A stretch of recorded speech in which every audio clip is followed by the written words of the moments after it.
Hello दोस्तों, उम्मीद करते हैं आप लोग अच्छे होंगे, अपनी तैयारी में लगे होंगे। जैसा कि एक बार जीएनएम में गर्दा उड़ाने के बाद अब एएनएम की बारी है। तो जीएनएम का एग्ज़ाम आज से ख़त्म हो गया और हर एग्ज़ाम में हमने जो कहा था वही हुआ। टेस्ट सीरीज जो चला रहे थे, 11 टेस्ट कराए थे, उसमें से सेम टू सेम क्वेश्चन लड़े थे। ये हम झूठ बोल रहे होंगे तो आप लोग जाके मेरे चैनल पर कमेंट देख सकते हैं। वहाँ हमने पोल डाला है, पोल देख सकते हैं बच्चों का।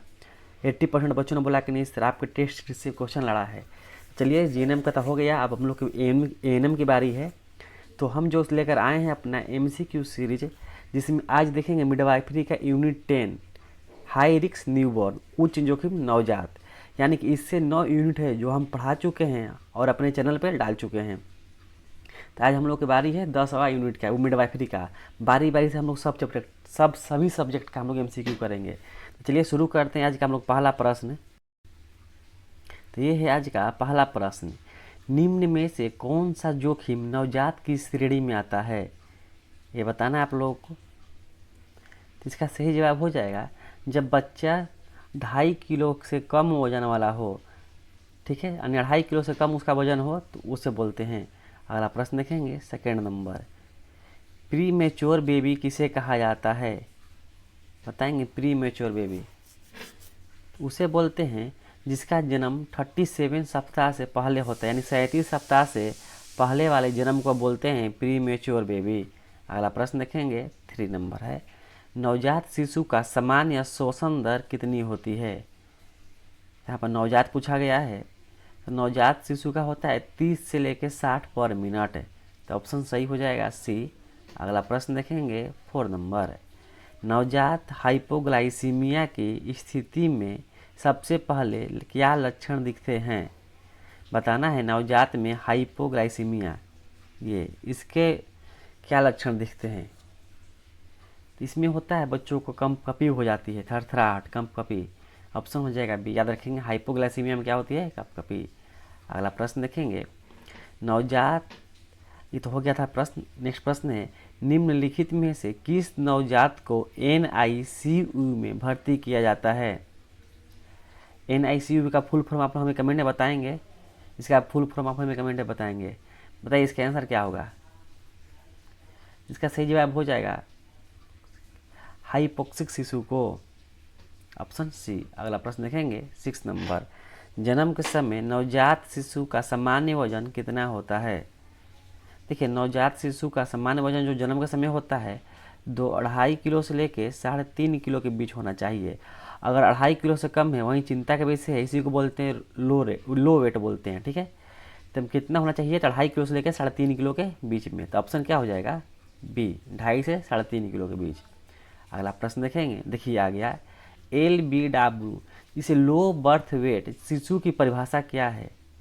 तो अभी हम क्वेश्चन में बताए थे कि 2.5 किलो से अगर कम का बच्चा पैदा होता है, यानी 2.5 किलो वजन से कम का, उसे बोलते हैं LBW, लो बर्थ वेट। यानी इसका सही जवाब क्या हो जाएगा, ऑप्शन बी, 2.5 किलो से कम। अगला प्रश्न देखेंगे, 7 नंबर। मेकोनियम एसिप्रेशन सिंड्रोम किस अंग को प्रभावित करता है। मेकोनियम एप्सिरेशन सिंड्रोम किस अंग को प्रभावित करता है। इसका सही जवाब हो जाएगा फेफड़े को, ऑप्शन सी हो जाएगा, फेफड़े को। 9 नंबर प्रश्न है, हाइपोथर्मिया से पीड़ित नवजात को क्या करना चाहिए, बताएंगे सही जवाब क्या होगा। हाइपोथर्मिया से पीड़ित बोला गया है, तो ये होता है गर्म कपड़े पहनना चाहिए, गर्म कपड़े पहनना चाहिए। तीसरा ऑप्शन हो जाएगा। अगला प्रश्न देखेंगे, 10 नंबर। हाइपर बिलिरुबिनेमिया का सबसे पहला लक्षण क्या होता है, बताएंगे। तो इसका सही जवाब हो जाएगा ऑप्शन बी, त्वचा का पीला पड़ना। नेक्स्ट प्रश्न देखेंगे, 11 नंबर है। जन्म के बाद बच्चे को तुरंत क्या किया जाता है। इसका सही जवाब हो जाएगा ऑप्शन सी, सांस मार्ग को साफ किया जाता है। अगला प्रश्न देखेंगे, अपगार स्कोर कब लिया जाता है, बताइएगा। अपगार स्कोर कब लिया जाता है। इसका सही जवाब हो जाएगा जन्म के तुरंत बाद। अब जानेंगे कि अपगार स्कोर क्या है। देखिए, अपगार स्कोर में 5 स्कोरों की जांच होती है जिसका अधिकतम जो होता है वह 10 मिलता है स्केल, जो स्केल उसका होता है अधिकतम कितना होता है 10। ये आगे देखेंगे, ठीक है। अगला प्रश्न चलते हैं। किस स्थिति में नवजात को सबसे अधिक हाइपोथर्मिया का खतरा होता है? बताना है किस परिस्थिति में। तो ये होता है समय से पूर्व जन्मा बच्चा के, समय से क्या हो जो पूर्व जन्मता है उसे होती है हाइपोथर्मिया का खतरा होता है। अगला प्रश्न देखेंगे 40 नंबर। फोटोथेरेपी किस स्थिति में दी जाती है? फोटोथेरेपी, तो इसका सही जवाब हो जाएगा पीलिया रोग में, ज्वाइंटिस यानी पीलिया में होती है फोटोथेरेपी। 50 नंबर प्रश्न देखेंगे। नवजात में सीजर का सबसे सामान्य कारण क्या है? सीजर मतलब दौरे। ये होता है, इसे बोलते हैं हाइपोकैल्सीमिया। ऑप्शन ए हो जाएगा हाइपोकैल्सीमिया। एक और जानकारी आप लोगों के लिए, जितने एनएम के बच्चे हैं और जीएनएम के भी हैं तो वो टेलीग्राम चैनल जरूर ज्वाइन कर लेंगे। टेलीग्राम चैनल डिस्क्रिप्शन में डाल देंगे या उसका लिंक और कमेंट में, क्योंकि इस सब का आपको पीडीएफ प्रोवाइड करेंगे हम। जितना पढ़ाते हैं सबका आपको पीडीएफ मिलेगा, और जो टेस्ट सीरीज शुरू करेंगे उसका भी पीडीएफ आप लोगों को मिलेगा। तो टेलीग्राम से ज्वाइन जरूर कर लेंगे। अगला प्रश्न देखेंगे 60 नंबर। नवजात शिशु में संक्रमण का संकेत है? इसका होता है अत्यधिक रोना। जब बच्चे क्या करते हैं अत्यधिक रोते हैं, समझ लिए संक्रमण का क्या है वो संकेत है। अगला प्रश्न देखेंगे 70 नंबर। जन्म के बाद शरीर का कौन सा भाग पहले पीला होता है? जन्म के बाद बोला गया है, सही जवाब क्या हो जाएगा चेहरा, ऑप्शन सी, ये सबसे पहले पीला होता है। अगला प्रश्न देखेंगे 80 नंबर। केएमसी जिसे बोलते हैं कंगारू मदर केयर में क्या शामिल होता है? बताएंगे केएमसी कंगारू मदर केयर। तो ये होता है माँ से शरीर से त्वचा संपर्क। जो बच्चे का जन्म होता है तो माँ के शरीर से त्वचा संपर्क होता है, उसी को बोलते हैं केएमसी। जैसे कंगारू अपने बच्चों को हमेशा पेट में लेकर घूमता रहता है, वही है केएमसी कंगारू मदर केयर। अगला प्रश्न देखेंगे 19 नंबर। नवजात की आंखों की सुरक्षा के लिए क्या प्रयोग किया जाता है? बहुत अच्छा प्रश्न है। तो उसमें हम लोग यूज करते हैं सिल्वर नाइट्रेट को, ऑप्शन सी हो जाएगा सिल्वर नाइट्रेट। अगला प्रश्न देखेंगे। नवजात को जन्म के कितने समय बाद स्तनपान कराया जाता है? तो सही जवाब हो जाएगा 30 मिनट के बाद, आधा घंटा के बाद उसे स्तनपान कराया जाता है। नेक्स्ट प्रश्न देखेंगे। नवजात में जन्म के बाद हृदय गति सामान्य होनी चाहिए। जन्म के बाद बोला है, जन्म से पहले अलग होती है, जन्म के बाद पूछा गया है। तो होती है 100 से लेके 160 प्रति मिनट, 100 से 160 पर मिनट। अगला प्रश्न देखेंगे। हाइपोक्सिया से नवजात में कौन सी स्थिति हो सकती है?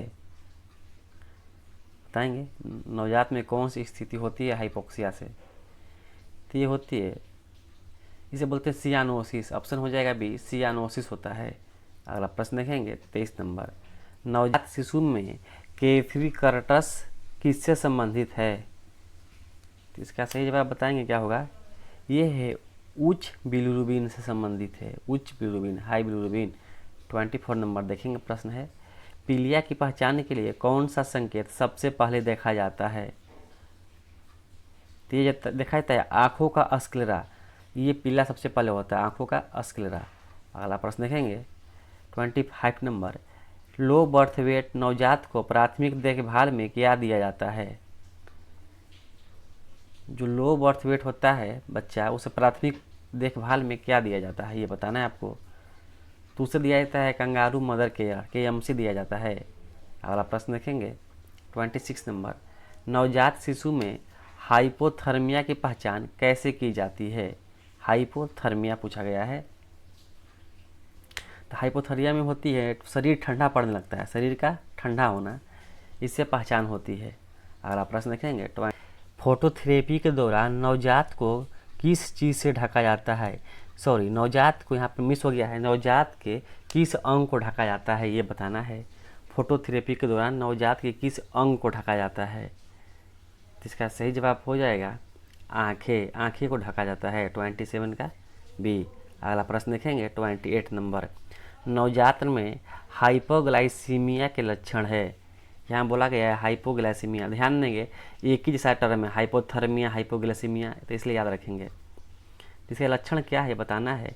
तो इसका लक्षण होता है चिड़चिड़ापन। ऑप्शन ए हो जाएगा चिड़चिड़ापन। अगला प्रश्न देखेंगे 29 नंबर प्रश्न है। 29 नंबर प्रश्न है मेकोनियम एस्पिरेशन सिंड्रोम में मुख्य समस्या होती है, ये बताना है। मेकोनियम सिंड्रोम है, इसमें मुख्य समस्या क्या होती है। तो इसका मुख्य समस्या होती है श्वसन मार्ग में। ऑप्शन हो जाएगा सी। 30 नंबर प्रश्न देखेंगे नवजात शिशु को टीटी का टीका कब दिया जाता है। टीटी का टीका तो ये दिया जाता है 6 सप्ताह पे। ऑप्शन बी हो जाएगा 6 सप्ताह के बाद। अगला प्रश्न देखेंगे नवजात की नाल को काटने के लिए क्या प्रयोग करते हैं। जो प्लेसेंटा होता है, तो नवजात की नाल पूछा गया है। नवजात की नाल को काटने के लिए क्या प्रयोग करते हैं। तो हम लोग प्रयोग करते हैं स्टेराइल कैंची का, स्टेराइल कैंची। अगला प्रश्न देखेंगे 32 सबसे अधिक हाइपर बिलिरुबिनेमिया कब होती है या कब होता है, ये बताना है। सबसे अधिक पूछा गया है, तो ये होता है 24 से 72 घंटे के भीतर। 24 से 72 घंटे के भीतर। ऑप्शन बी हो जाएगा सही आंसर। 33 देखेंगे नवजात की त्वचा के नीचे रक्तस्राव को क्या कहते हैं। तो इसे हम लोग बोलते हैं पेटिकिए। क्या बोलते हैं, पेटिकिए। अगला प्रश्न देखेंगे 34 नवजात में उल्टी के साथ पीत आना किस रोग का संकेत है। उल्टी के साथ पीत का आना किस रोग का संकेत हो सकता है, ये बताना है। इसका सही जवाब हो जाएगा option B pyloric stenosis. Pyloric stenosis. Next प्रश्न देखेंगे 35 नंबर है नवजात शिशु में तापमान की निगरानी कैसे की जाती है। तो इसे हम लोग बोलते हैं एक्सिला से की जाती है, यानी बगल से, एक्सिला से। 36 नंबर देखेंगे जन्म के बाद नवजात का पहला मल कब आता है। तो ये आता है 24 घंटे के बाद, 24 आवर्स। नेक्स्ट देखेंगे 37 शिशु में तापमान गिरने पर शरीर किस रंग का हो जाता है। तापमान गिरने पर किस रंग का होता है शरीर, ये बताना है। तो ये होता है नीला रंग का। तापमान गिरने पर हो जाएगा नीला रंग का। 38 नंबर देखेंगे जन्म के समय रोने की कमी क्या दर्शाता है। जब बच्चा कम रोता है तो उसे क्या दर्शाया जाता है, ये बताना है आपको। तो इसे ये दर्शाया जाता है कि उसे क्या हुआ है, हाइपोक्सिया हुआ है, हाइपोक्सिया। नेक्स्ट देखेंगे 39 नंबर हाइपोक्सिया नवजात की प्राथमिक देखभाल में क्या जरूरी है। तो उससे सबसे पहले हम लोग क्या रखते हैं, उसे वेंटिलेशन पर रखते हैं। बस देखेंगे 40 नंबर है निम्नलिखित में से कौन सी स्थिति नवजात में तत्काल ध्यान की मांग करती है। सबसे सांस का न चलना तत्काल ध्यान की मांग करती है। तो ये था आज का मेरा टॉप 40 प्रश्न। और वीडियो अच्छा लगा हो तो लाइक करें, चैनल को सब्सक्राइब करें और दोस्तों के साथ शेयर जरूर करें। धन्यवाद।